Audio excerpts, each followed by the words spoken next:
Boa noite a todos. Como o Dr. Hit já me apresentou, meu nome é Daniel Moita da Costa Pinto. Eu sou acadêmico do nono semestre da Escola Baiana de Medicina e Saúde Pública e também sou bolsista PIBIC, também pela Baiana. E hoje eu vou apresentar um pouco para vocês sobre o meu trabalho de pesquisa, intitulado O Valor Prognóstico do Teste do Degrau em Pacientes Cardiopatas. Esses outros nomes aqui são outros participantes que estão junto no projeto comigo, né? Então, para começar, eu trago para vocês que o grupo de doenças cardiovasculares sempre foi um grande desafio para a medicina como um todo, principalmente porque ela é uma principal causa de mortalidade em todo o mundo. E qualquer coisa que venha agregar na conduta desses pacientes, que venha trazer um desfecho melhor, é de interesse da comunidade científica e médica. Nesse cenário que a capacidade funcional se mostra como uma ferramenta interessante nesse contexto, por ser um fator independente de prognóstico em portadores de doenças cardiovasculares. Nesse sentido, diversas formas existem para mensurar essa capacidade funcional. Hoje, o que temos como padrão ouro é o teste cardiopulmonar de exercício, ou TCPE. Esse exame, o paciente ele vai correr na esteira com monitorização cardíaca e uma máscara que vai medir as trocas gasosas do paciente durante esse teste. E alguns parâmetros vão ser avaliados do paciente durante esse exercício, sendo o principal deles relacionado com a capacidade funcional, o VO2 pico, que é o volume de oxigênio consumido no pico do esforço. Apesar de ser um teste muito bom, padrão ouro, como eu acabei de dizer, ele tem alguns pontos negativos, como, por exemplo, ele demanda custo, aparelhos específicos e profissionais especializados para a sua realização. Por conta disso, existem alternativas, buscas por alternativas ao TCPE para tentar mensurar essa capacidade funcional. E é dessa forma que surgem os testes de mensuração de capacidade funcional submáximos, como é o exemplo do teste de caminhada de 6 minutos. Ele que é um teste simples de ser realizado, muito bom, que mostrou já na literatura embasamento de conseguir mensurar bem essa capacidade funcional. Mas também ele tem seus pontos negativos. O principal deles seria que ele exige um espaço físico amplo para ser realizado, o que ele acaba limitando um pouco essa aplicabilidade no dia a dia do contexto clínico dos pacientes. E dessa forma que a gente traz nesse trabalho o teste do degrau de 6 minutos. Ele que também é um teste submáximo, que tem um potencial de mensurar a capacidade funcional também interessante. O teste do degrau em si é um teste em que a gente submete o paciente a subir e descer um degrau durante o período de 6 minutos. E o teste é interrompido caso o paciente mostre um grau de extenuação física que não consiga continuar, caso o paciente chegue a uma frequência cardíaca submáxima ou que termine o período dos 6 minutos. Dessa forma, ao fim do teste, a gente vai anotar quantos degraus o paciente conseguiu fazer e a gente vai usar isso para tentar mensurar essa capacidade funcional. Nesse contexto, o teste se mostra como uma forma simples, reprodutível e de fácil execução. E, diferentemente do teste de caminhada de 6 minutos, ele não necessita de um espaço amplo para ser realizado. Na literatura, já existe um embasamento de uma boa relação do teste do degrau com o VO2 pico em pacientes cardiopatas. O VO2 pico, como eu já citei anteriormente, é o principal avaliado no teste cardiopulmonar de exercício relacionado com a capacidade funcional. Entretanto, a literatura ainda carece de estudos com a correlação direta entre o teste do degrau e o prognóstico dos pacientes nessa população em específico. Por conta disso, eu trago a justificativa do trabalho, que é que, diante da grande mortalidade, pacientes com doenças cardiovasculares, surge a importância de buscar mecanismos de avaliação prognósticos precisos, capazes de interferir nessa realidade. Além disso, é de grande importância que esses métodos sejam de fácil execução e boa reprodutibilidade, facilitando assim as decisões médicas. Nesse cenário, o objetivo primário do nosso trabalho é determinar o valor prognóstico do teste de degrau de 6 minutos em pacientes cardiopatas e o objetivo secundário, avaliar o melhor ponto de corte prognóstico para o teste do degrau de 6 minutos em pacientes com doenças cardiovasculares. Entrando no quesito da metodologia, o desenho do estudo é uma coorte prospectiva. A população objetivada é de 123 pacientes com doenças cardiovasculares, referenciados para um programa de reabilitação e seguidos clinicamente para a ocorrência de eventos combinados no período de 6 meses, 1 e 2 anos, como parte de um registro clínico. Os dados foram coletados através de revisão de prontuários obtidos na consulta de avaliação inicial, realizada pelo cardiologista e fisioterapeuta do serviço de reabilitação na reabilitação lá do Hospital Cardiopulmonar. No segmento, os dados coletados foram quanto à ocorrência de desfecho primário, combinado para a ocorrência de morte, hospitalização ou transplante. E os pacientes foram seguidos em 6 meses, 1 e 2 anos, através de prontuário eletrônico, contato presencial ou telefônico.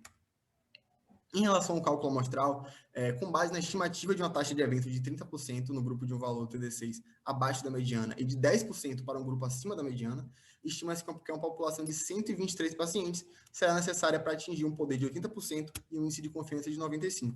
Esses foram os parâmetros que nós utilizamos para chegar nesse número objetivado de 123 pacientes que eu já comentei com vocês anteriormente. Os critérios de inclusão do trabalho: o paciente deve ser maior de 18 anos, diagnosticado com doença cardiovascular e ter realizado o teste do degrau de 6 minutos. Já os critérios de exclusão, o paciente não pode ter uma patologia pulmonar sintomática, ou uma caquexia, ou anemia grave, ou lesões osteomusculares. Em relação às variáveis do trabalho, as variáveis contínuas de distribuição normal foram demonstradas por meio de média, mais ou menos desvio padrão, e as de distribuição não normal por meio de mediana e intervalo interquartil. Já as variáveis categóricas por meio de proporção e percentual. Já as diferenças entre as variáveis contínuas foi utilizado o teste T-Student pareado para variáveis paramétricas e o Wilcoxon para variáveis não paramétricas. Em relação à análise das variáveis categóricas, foi utilizado o teste do Q-quadrado. E, para todas as análises, foi utilizado também o SPSS 25.0.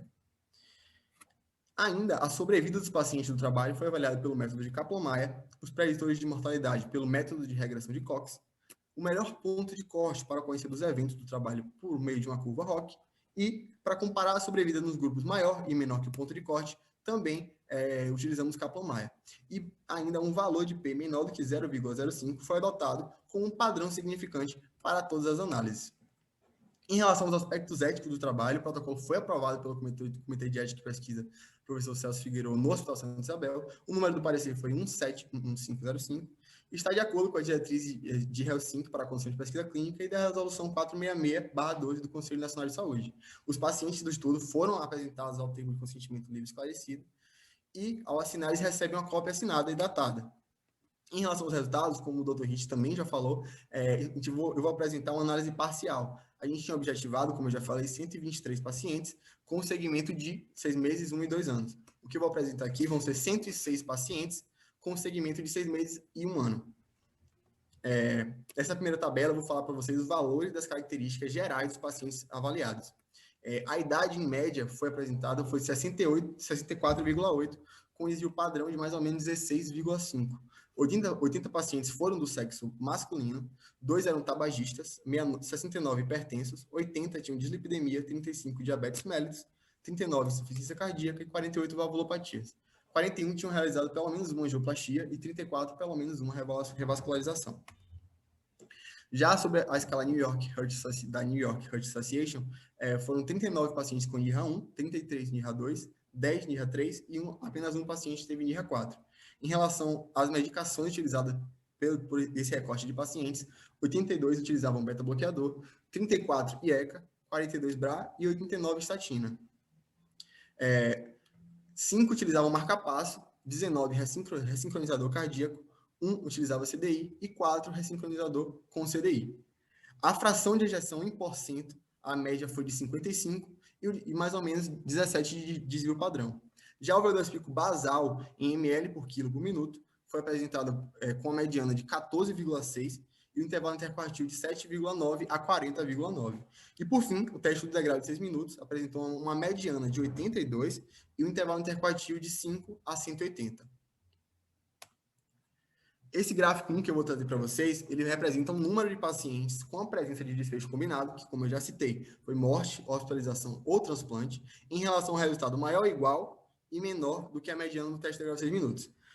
Nessa primeira coluna, nós vemos o grupo do teste do degrau maior ou igual a 82, que foi a mediana que a gente traçou. Foram um total de 11 casos nesse grupo, representando 42,3% de todos os desfechos apresentados nos pacientes desse recorte de 106 pacientes.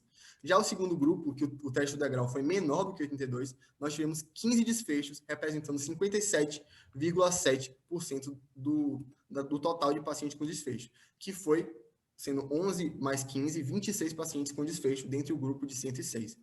E essa diferença aqui... Daniel, só... Oi. Vai, continue, depois eu vejo. Tranquilo. E o P observado nessa relação foi de 0,367, ou seja, estatisticamente não significante. Em relação à curva ROC, que a gente apresentou nessa última análise, para um intervalo de confiança de 95%, o limite inferior foi de 0,441 e o superior de 0,729. A área sobre a curva foi de 0,585, que para uma curva ROC de um trabalho ele não se mostrou de forma significativa, que seria de 51 até 70, se não me engano, e o P apresentado foi de 0,214, também mostrando estatisticamente não significativo. E, por fim, o método de Kaplan-Meier, que nós fizemos aqui, como podemos perceber pela legenda, o azul mais escuro são os pacientes com o grupo com degrau maior do que 82, que foi a mediana, e o azul mais claro, os pacientes com teste do degrau menor do que 82. Aqui, nós podemos perceber que, ao longo do tempo, há uma diferença entre a sobrevivência acumulativa, mas não foi também significativamente, estatisticamente significativa. Essas foram as referências que eu usei para montar essa apresentação, e aqui eu encerro. Muito boa noite a todos. Excelente. Excelente, Daniel. Parabéns pela apresentação concisa, objetiva dos dados. Eu só queria ver, antes de a gente passar para a discussão do tema seguinte, eu só queria ver contigo uma coisa. Volta ali naquela dos dados ali antes. Esse. Na verdade, aqui, esses 42% dos eventos e 57% dos eventos, né? Isso, exatamente. Mas em número, aqui, na verdade, a gente deve colocar o percentual de pacientes do grupo maior ou igual a 82 que tiveram eventos. Quando você me mandou, agora que eu percebi isso, que você botou assim. E aqui, o percentual, por exemplo, quantos pacientes no grupo maior ou igual a 82 que tiveram eventos? Quantos foram? 11, foi? Aqui foram 11 pacientes do grupo do teste integral maior do que 82. E eram que 11 em 63, não é isso? Em 53, não é isso? Em 53. Os dois grupos foram de 53 pacientes. Aqui certo, foi 11 porque na mediana. Se eu cortei na mediana, tem que ter igual para cada lado. Agora, foram 11 pacientes no grupo maior ou igual a 82, e quantos pacientes tiveram eventos no grupo menor do que 82? 15. Aqui pelo gráfico dá para ver que foram 15. Então, 15%, só fazer um cálculo aqui rápido, 15 dividido por 53 dá mais ou menos 30%, né? 15 dividido por 53, 28%, e 11 dividido por 53, 20%. Então, na verdade, aqui na barra menor, a da esquerda, seria 20%, porque é 20% que a gente deve colocar do número de pacientes global. Eu tive 11 eventos em 53. E do lado de cá, na direita, seriam 28%, porque são 15 eventos, né, em 53. Que vai dar 28%. 20% em um, 28% no outro. Pronto. 20. Então, essa é uma diferença. Todo mundo percebeu aí, gente, essa questão? Só porque ali, dos 26 eventos, 57% desses 26 foi de um lado ou outro, mas aqui a gente bota em relação a cada população. Eu queria saber se alguém tem algum comentário. Esse trabalho, a gente parte de um pressuposto de que a gente estava almejando 123 pacientes, né? E pensando numa ocorrência de 30% de desfechos no grupo menor do que 82, né, que é o grupo mais grave, por exemplo, e 10% no grupo maior. Eu queria que a gente guardasse essa informação, porque isso vai refletir no final da nossa discussão, quando eu falar, quando a gente discutir aqui um pouquinho sobre quando o estudo é negativo. Que até então o seu estudo, Daniel, está negativo, e isso aí, temos aqui Francisco, que é um fisioterapeuta da área de reabilitação, Celso, educador físico também. É estranho, né? A gente ter uma prova funcional e que não está... Não é estranho, gente? Interessante, viu? Parabéns, Rit e Daniel, pelo trabalho, Daniel, pela excelente apresentação. Rit, me tira uma dúvida, foram feitos 2 testes ou um teste? Não, isso aí é um teste só, o teste basal. É o teste que todos os pacientes, quando chegam no programa, fazem o teste. E a gente, Mas eles não, têm até o segundo teste também, né? Mas a o gente que eu não quero usou. saber é o seguinte, não, no Ah, dia do não, não, é primeiro feito um teste, teste, é um teste. é porque algumas literaturas recomendam que Isso. você faça o teste, o paciente E depois descanse reteste. e ele Isso. faz o reteste, porque normalmente o reteste é melhor. É, Talvez na isso verdade, assim, seja um esse é um detalhe estudo. que Quando a gente vai fazer uma coisa para validar ou para alguma coisa, é interessante quando a gente pensa em pesquisa, se eu pensar só na pesquisa, mas esse é um dado que a gente estava usando de prática, né? Então, dado clínico, né? é um dado clínico, mas é interessante isso que Chico está dizendo, que às vezes, até em teste cardiopulmonar, tem trabalhos, a maioria dos trabalhos é um teste só, mas existem trabalhos em teste cardiopulmonar onde o indivíduo fazia dois, um primeiro e um segundo, e usava o melhor, entendeu? Tem alguns trabalhos desenhados especificamente para isso, que quando não é pegava o dado clínico, se fazia assim, até em teste cardiopulmonar também, interessante a sua observação. Algum comentário a mais, gente, aí? Porque quando você é submáximo, né, você acaba, às vezes, no primeiro teste dando menos. Agora, Tem um Rit, efeito do não, aprendizado, né? não seria melhor, assim, para limpar, tirar os pacientes de IC que apresentam. O que é que você acha em relação disso? Ou vai diminuir É muito a isso aí que eu morte? acho que a gente vai complementar. Talvez, então, tipo, esses pontos, eu trouxe essa apresentação aqui, se eu vou descompartilhar aqui a de Daniel, eu vou colocar a minha, e compartilhar aqui a minha tela, porque eu acho que são esses pontos para a gente poder discutir, que a ideia aqui hoje era justamente a gente discutir se esse trabalho, por exemplo, esse trabalho a gente ia mandar agora para o Congresso Europeu de Prevenção, mas a gente resolveu não enviar ainda, porque eu queria discutir um pouco mais esse achado, né? Rever se a gente ia além no N, ver se alguma questão metodológica, e aí eu acho que tem a ver com que isso que Chico trouxe também, e aí eu trouxe essa apresentação, que é baseada num artigo, que é justamente como interpretar um estudo negativo, e aí eu acho que em cima disso, esses pontos que a gente, que já começamos a levantar aqui, talvez venham à tona, né? Então, quando a gente tem um estudo negativo, o que a gente deve avaliar? Essa apresentação é baseada num artigo que eu vou trazer no final a referência, que foi publicado no New England, de uma série sobre metodologia de pesquisa, e ele é mais voltado, na verdade, até para estudos clínicos, de tratamento, estudos randomizados, mas também alguns conceitos dele se aplicam também para estudos observacionais, que é o nosso caso aqui, né? É uma coorte. É, é, então, o que que a gente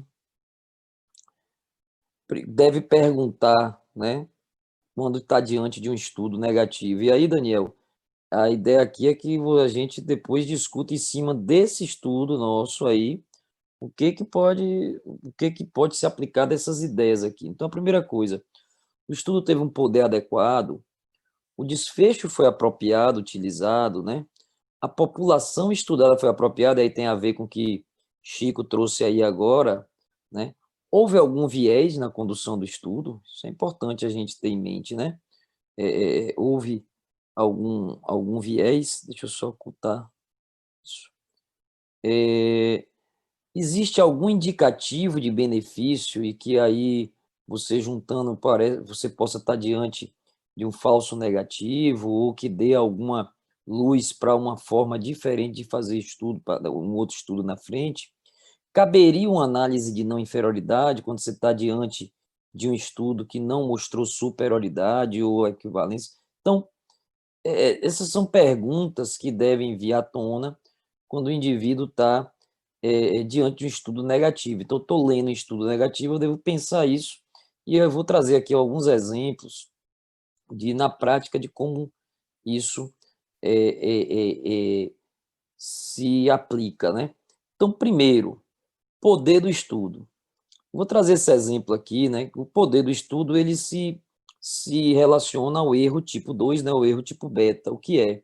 É a possibilidade de um estudo, do resultado do seu estudo, que foi negativo, ser mesmo negativo. Então, o erro tipo alfa ou tipo 1 que é o P de 0,05, o que ele quer dizer? Que se você atingir um P menor do que 0,05 e foi positivo o seu estudo, você tem menos de 5% de chance de, se você repetir aquilo, você não achar um resultado igual, ou seja, de que não seja positivo, né? Então, se eu repetir 100 vezes, em 95 vezes pelo menos, ou em 96, ou 97, ou 99, ou em 99,5, eu vou encontrar um resultado positivo. Agora, quando a gente encontra um resultado negativo, eu tenho que olhar o poder.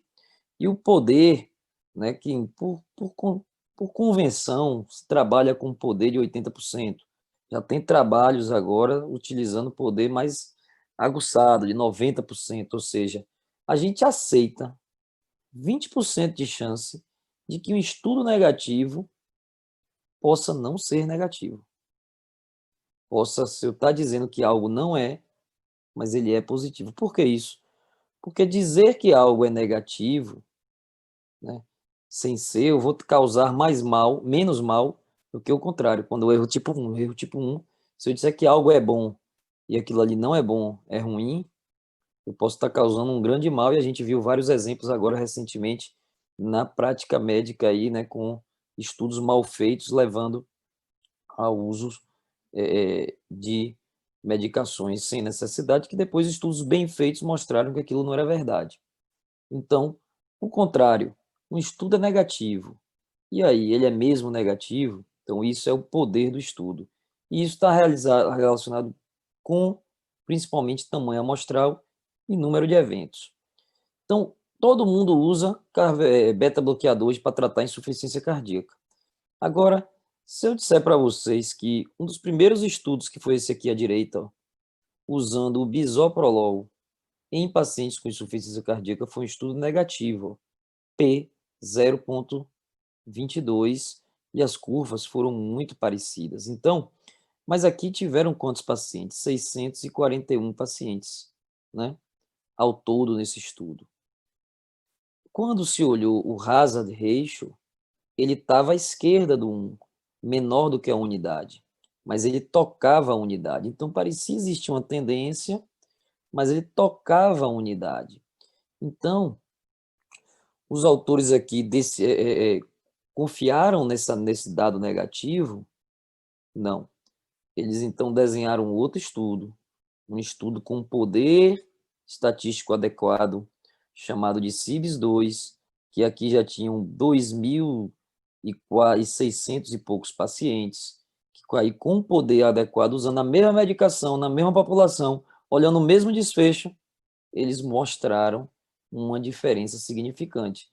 Então, aqui, ó, o P foi menor do que 0,01. A curva de Kaplan-Meier, log rank test, que é que a gente usa para comparar os dados de duas curvas, de comparar a curva de Kaplan-Meier, né, de dois grupos dentro da mesma curva, e o hazard ratio, percebam, de 0,54 até 0,81. 0,66, 0,54, 0,81. Ele tinha uma mesma tendência até o 0,80 que estava englobado aqui dentro, ó, mas aqui, com o poder adequado, pôde-se provar que em todos os desfechos, mortalidade por todas as causas, mortalidade cardiovascular e no desfecho combinado, quem usou o beta-bloqueador, no caso aqui o bisoprolol, foi melhor do que o placebo. Interessante, a não ser aqui foi o que hospitalização também. Então, esse estudo mostrou aqui esse exemplo, né? É um exemplo de quando a gente tem um poder do estudo que não é adequado. Se alguém tiver alguma pergunta, gente, ou algum comentário a fazer, essa nossa sessão aqui é uma sessão que eu acho que não precisa ter tanta formalidade. Então, se alguém quiser fazer um comentário ou tiver alguma dúvida, pode me interromper, por favor, e ficar à vontade de perguntar, tá certo?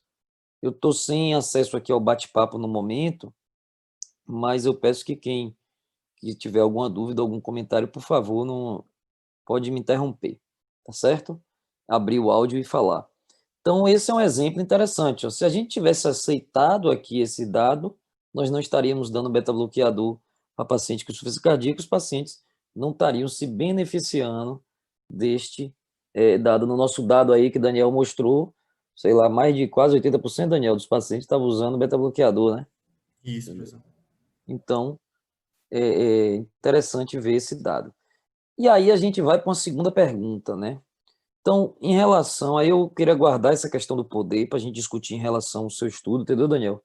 E aí eu queria ouvir a opinião de todos aí também, porque me deixou incomodado o seguinte, aí Chico, Tonison está aí também, né? Que Tonison que é mestrando, Isabela, está aí também online, Celso, aí eu chamo mais a turma do mestrado, a turma do doutorado e os professores que estejam aí, dessa impressão de vocês, porque nós usamos uma prerrogativa de que teríamos 30% de eventos no grupo mais grave, e acertamos nesse grupo, mas nós usamos uma prerrogativa de 10% de eventos no grupo menos grave.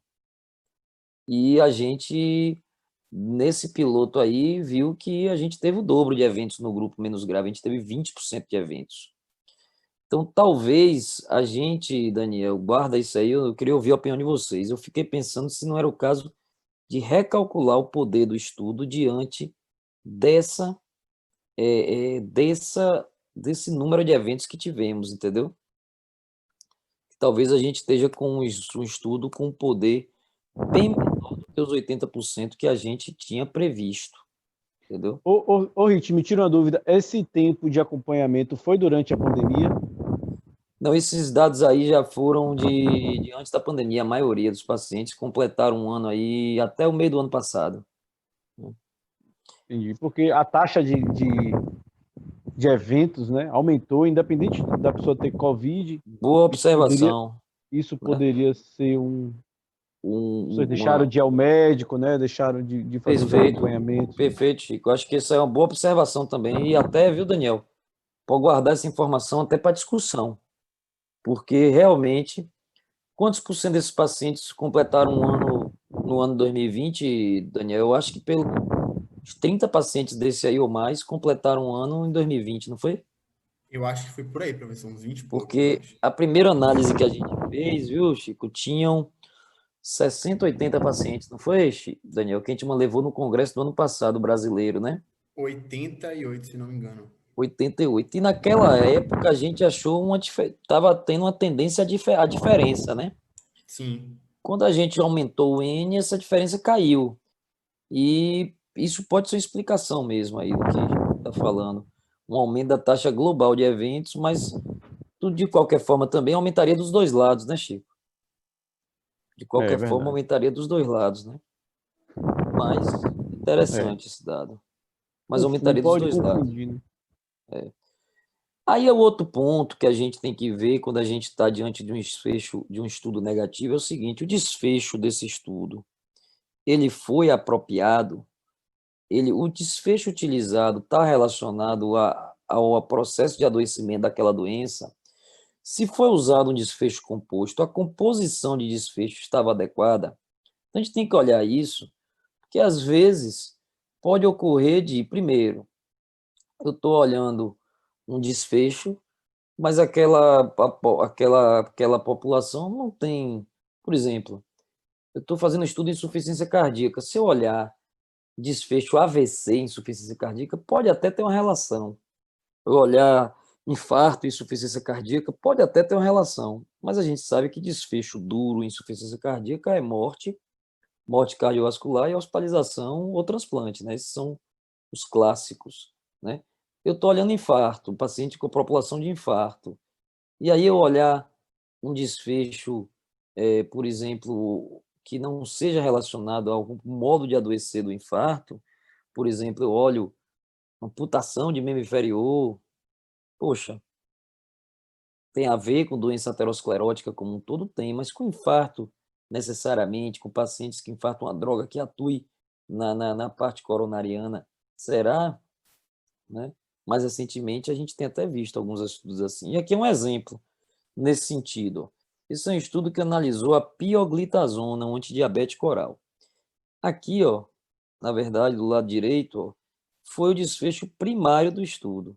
Qual foi o desfecho primário que o estudo fez? Os caras fizeram um estudo multicêntrico, randomizado, placebo controlado com uso de pioglitazona. Aí fizeram o seguinte desfecho combinado: morte por todas as causas, infarto não fatal, né, AVC, outro tipo de síndrome coronariana aguda, angina instável. Aí botaram amputação de membro inferior, revascularização e revascularização de membro inferior. Eles enxertaram aqui alguns a mais para o desfecho da pioglitazona. Tudo bem, é um antidiabético oral, a diabetes tem a ver com insuficiência vascular periférica também, mas foi negativo. Na análise desse desfecho composto aqui, foi negativo. E foi negativo, mas com um hazard ratio que tendia para menor do que a unidade, mas englobava a unidade. Tocou, ó, 1,02, tá vendo, gente? Então, para quem está acostumado com hazard ratio, quanto eu tiver acima da unidade, maior chance de ocorrer no grupo que usou a medicação. Quanto eu estou menor do que a unidade, do que o 1, é protetor, certo? Então, aqui, ó, tinha 10% a menos de evento, mas quando você bota o intervalo de confiança, englobou o 1, então o P é não significante, apesar de uma tendência. Numa análise secundária que eles tinham, pré-especificada, era só morte, infarto e AVC. E aí, ó, na morte, infarto e AVC, foi significante. Percebo, então, que, né, ele teve que concluir o trabalho dele para o desfecho primário, porque ele desenhou o trabalho dele pensando nesse desfecho. Mas o desfecho secundário foi positivo. E por quê? Porque o número de eventos de revascularização no membro inferior foi maior no grupo pioglitazona do que no placebo.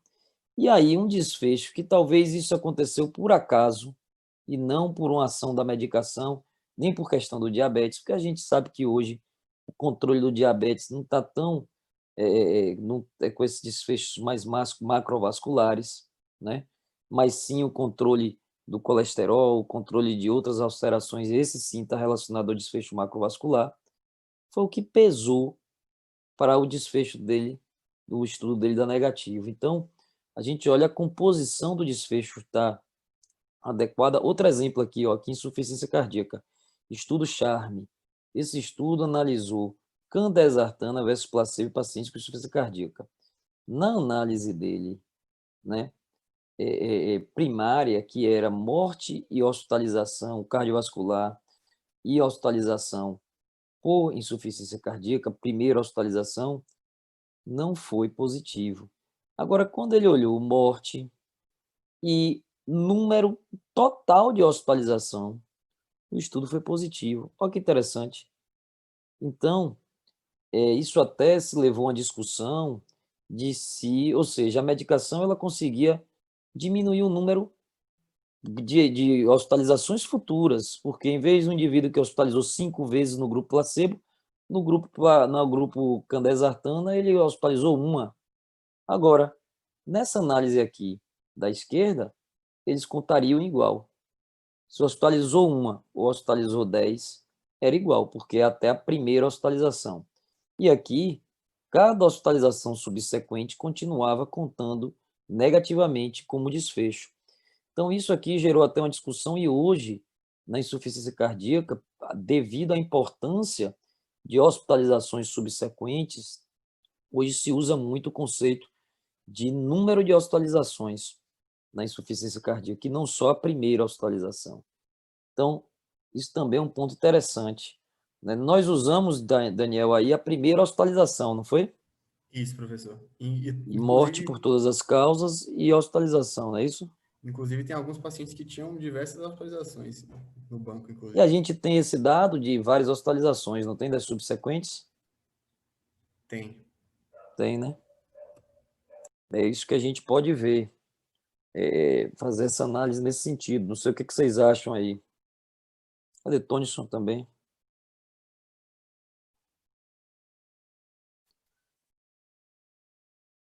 Eu acho que até, Tonison, aqueles estudos de amiloidose usam esse conceito de hospitalizações repetidas. Então, isso é uma coisa para a gente pensar também. Queria ouvir a opinião de todos. né? Aí a outra coisa interessante que aí vem com o que Chico falou, a população estudada foi apropriada, né? Essa população, nossa população aí foi uma população composta de pacientes cardiopatas, mas nós tínhamos pacientes coronariopatas puros e tínhamos pacientes com insuficiência cardíaca, né? Tínhamos dois grupos aí, não é isso, Daniel? Isso, professor. Tanto que se você pegar a fração de ejeção média do grupo, não foi tão baixa, foi 50 e poucos por cento, Foi né? 55. Não foi uma fração de ejeção tão baixa, mas você tinha lá de 12% com ressincronizador, né? E aí, olha o efeito aqui de populações diferentes com a mesma medicação. Aqui, à esquerda, uma medicação chamada ivabradina, que foi estudada em pacientes coronarianos, né? E não mostrou redução de eventos nos coronarianos em relação ao placebo. Mas quando a mesma medicação foi utilizada em pacientes com insuficiência cardíaca, mostrou 18% de redução relativa de eventos.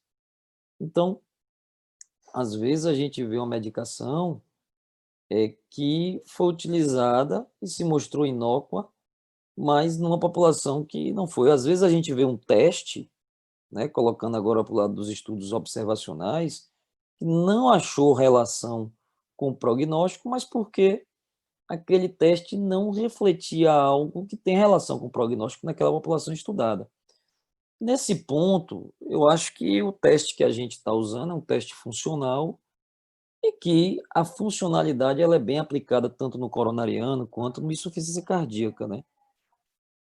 Agora, Rit, tem uma questão de que alguns estudos falam, por exemplo, teste de caminhada, eles usam um ponto que é 300, por exemplo, para a insuficiência cardíaca, 300 metros, né? 300 metros. Para algumas doenças pulmonares, eles usam um ponto menor.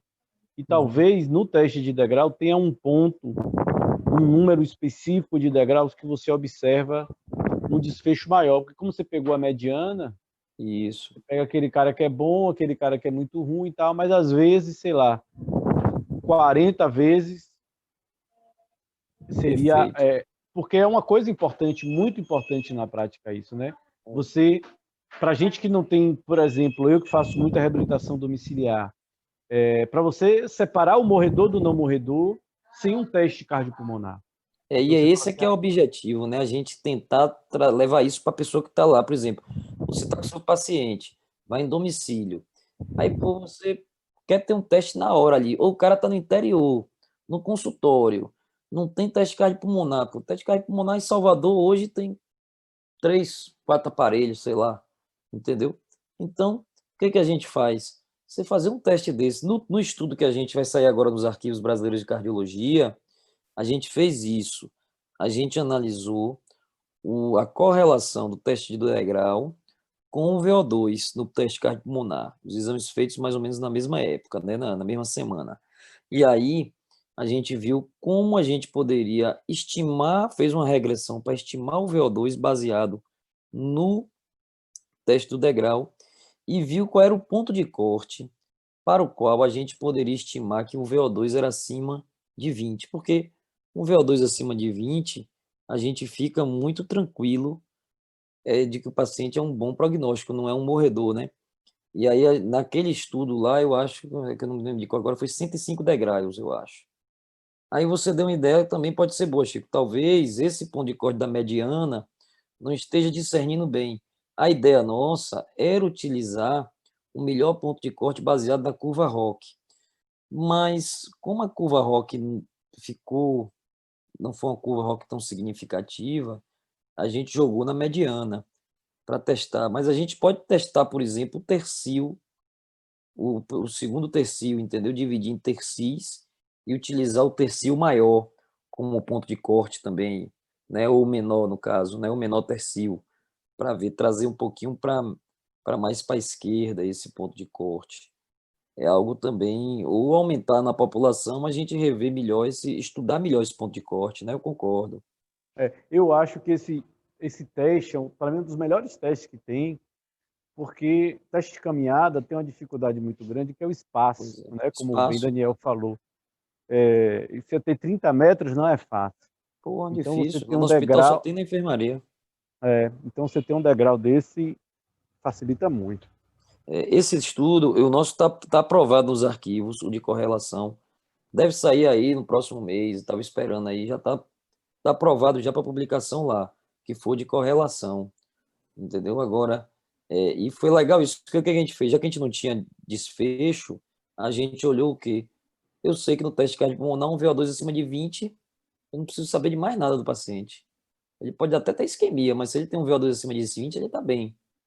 Então, a gente usou qual era o ponto de corte para discernir um VO2 acima de 20. E, poxa, a gente pegou uma área abaixo da curva para discernir um VO2 abaixo de 15 de 0,80. Entendeu? Então, foi muito bom o degrau para discernir quem tinha um melhor VO2, né? Mostrando que são bem associadas a informação do teste do degrau com a informação do teste cardiopulmonar. Então, eu até fiquei um pouco pensando muito nessa questão da população também. Será que essa população, gravidade tinha porque teve eventos, né? Mas não sei se tinha alguma população heterogênea, não sei. Eu fiquei muito pensando nisso, nesse sentido, né? A outra coisa que a gente deve olhar é se houve algum viés na condução do estudo. Por exemplo, teve perda de segmento, teve algum desfecho não contabilizado. Olha um exemplo aqui, ó. Esse estudo foi um estudo negativo. Espironolactona em pacientes com insuficiência cardíaca e fração de ejeção normal, estudo TOPCAT. Aí, quando foram analisar, viram que na Rússia e na Geórgia, nesse estudo multicêntrico, a taxa de eventos foi muito menor do que no resto do mundo. E por que que na Geórgia, inclusive, dentro dos Estados Unidos, seria muito diferente do que no resto do mundo, nos grupos? E aí se aventou a possibilidade de que, nesses centros aqui, o pessoal não buscou os eventos, não contabilizou eventos adequadamente. Fizeram uma análise separada, tirando a Rússia, tirando a Geórgia. Lógico que isso aqui é uma análise para gerar hipótese, viu, gente? Não é torturar o dado para querer mudar o resultado do estudo. Isso está errado. O estudo ele tem que ser interpretado desse jeito aqui, ó, como ele foi publicado. Mas para se gerar hipótese, para se pensar no estudo para frente, outro estudo que possa ser feito, foi feito isso. E tirando esses dois, esse país e esse estado, o estudo mostrava uma tendência de positividade. Eles fizeram isso por quê? Porque no estudo global existia uma tendência, né? Um 0,89 aqui, mas que não foi significante. Então se buscou entender por quê. Outra coisa é perda de segmento. Se eu perder segmento de paciente, como é que foi nossa... esses pacientes foram todos, a gente conseguiu contactar direitinho, não é, Daniel? Isso, professor. Agora, Inclusive, esses últimos que a gente aumentou, inclusive, foi todos por contato telefônico, que é é, mais seguro, né? esses todos, aí não teve nenhum só para o prontuário, não, né? Não. Esses 106 você conseguiu falar com todos. Ou eram pacientes que ainda estavam lá frequentando pessoalmente o setor, Isso, né? Não é isso? exatamente. Porque às vezes você perde aí um evento de morte num braço, você faz um viés danado no estudo, entendeu? Né? Uhum. Ou se você contabilizar também um desfecho hospitalização errado, também pode enviesar tudo para o outro lado, né? Para um lado ou para o outro, entendeu? Certo? Então isso a gente tem que estar ligado, certo, Daniel? E Beleza. aí, sinal de benefício. Sempre a gente olha se dá uma olhada nos subgrupos, olha se teve algum desfecho secundário, como aquele outro estudo fez. Ou ele não mostrou hospitalização, mas mostrou imortalidade, ou o contrário, né? E se às vezes se foi ajustada a análise para algum fator confundidor. Agora, gente, ó, qualquer sinal desse, ele só vai gerar hipótese para outro estudo e não vai mudar o estudo que foi publicado, tá certo? Então, alguém publicou um estudo negativo, ninguém vai mudar a interpretação. Isso pode servir para desenhar outros estudos para frente, certo? Aqui, ó, o principal estudo em reabilitação cardíaca é o HF Action. Na análise dele primária, que era não ajustada, ele foi negativo. Mas na análise ajustada para etiologia, fibrilação atrial, tempo de exercício, que é importantíssimo, né? Se o cara fez ou não o exercício, para o questionário de depressão de Beck e para a fração de ejeção, demonstrou-se significância. O estudo HF Action continuou sendo interpretado como seu desfecho primário, mas ele pode ser discutido nesse contexto aqui, isso pode refletir para estudos futuros. Então, quem fizer um estudo futuro já deveria randomizar estratificando para esses fatores aqui. Aí ele já sai de cara do estudo e já vai estar, vamos dizer assim, garantindo isso, né? Outra pergunta. Cabe análise de não inferioridade? O nosso estudo é um estudo observacional, né? De uma ferramenta mais simples do que a ferramenta padrão ouro. Até caberia se eu estivesse comparando os dois, né? E mostrando que os dois tiveram o mesmo relação com desfechos, eu posso caber uma análise de não inferioridade, mas não da forma que a gente desenhou aqui. Isso pode até ser algo para frente. Ó, aqui, ó. Esse estudo aqui é o estudo Valiant. A análise dele, primária, que era de superioridade do valsartan com captopril na insuficiência cardíaca, foi negativa, não foi superior. Mas o valsartan, ele pode ter uma vantagem de ser não inferior. Se ele for não inferior, já é vantagem por quê? Porque tem pacientes que não podem tomar o captopril por causa de tosse, por conta de efeitos colaterais, outros. E aí foi feita também uma análise de não inferioridade. E a análise de não inferioridade foi significante, ou seja, ele não foi superior, mas ele foi pelo menos, né, igual. Então, para a análise de superioridade, ele não é superior. Então, para quem eu estiver tomando captopril e tolerando bem, eu não tenho por que trocar pelo valsartan. Agora, se eu tenho um paciente que não pode usar captopril e enalapril, eu posso usar o valsartan no lugar ou outro desses porque ele foi não inferior, entendeu? Então, no nosso caso, da nossa análise, a gente não comparou o teste do degrau com o teste cardiopulmonar, na verdade. A gente até tem esse dado, né? A gente tem o teste do cardiopulmonar de todos esses pacientes. Mas a gente comparou apenas como é que se diz? O teste do degrau com o prognóstico. Mas, para uma análise futura, a gente até pode fazer uma análise de não inferioridade, entendeu, Chico? Aí, a gente pegar, por exemplo, ampliar essa amostra, pegar esses pacientes, o teste do degrau de todos os pacientes, fazer, por exemplo, uma curva ROC. Pegar o teste cardiopulmonar dos caras e fazer uma curva ROC para desfecho. Se a gente comparar as áreas de curva ROC e ver que foi não inferior, que elas não foram diferentes, isso é um dado legal, eu acho, não é? Eu acho. Acho que É um dado importante para quem dado para a gente importante. usar. Isso. Agora, eu acho que uma coisa que acho que é bem importante, por exemplo, você tem 12 pacientes com CDI. Se esses 12 estiverem 12%, né? Se esses 12 estiverem no grupo maior que 52, isso pode ser, ou se tiver esse desbalanço, né, de ser, isso pode dar A gente tem a comparação desses grupos aí que a gente não mostrou aqui, né, Daniel? Mas a gente tem a tabela de comparação do grupo maior e menor, né? Isso. Tem um professor. Pronto. Esse é o artigo, ó, gente. Esse artigo aí, quem quiser pegar essa. Quem quiser me manda um e-mail também, ou um zap aí, que eu mando esse artigo, que tá bem legal. Tem esse artigo aqui. Quando o desfecho falha, qual o próximo passo, né, na análise? Então, essa apresentação aí, na verdade, ela foi bem baseada nesse artigo. Tem esse que é quando o desfecho é negativo. Tem um outro artigo desse que é quando o desfecho é positivo.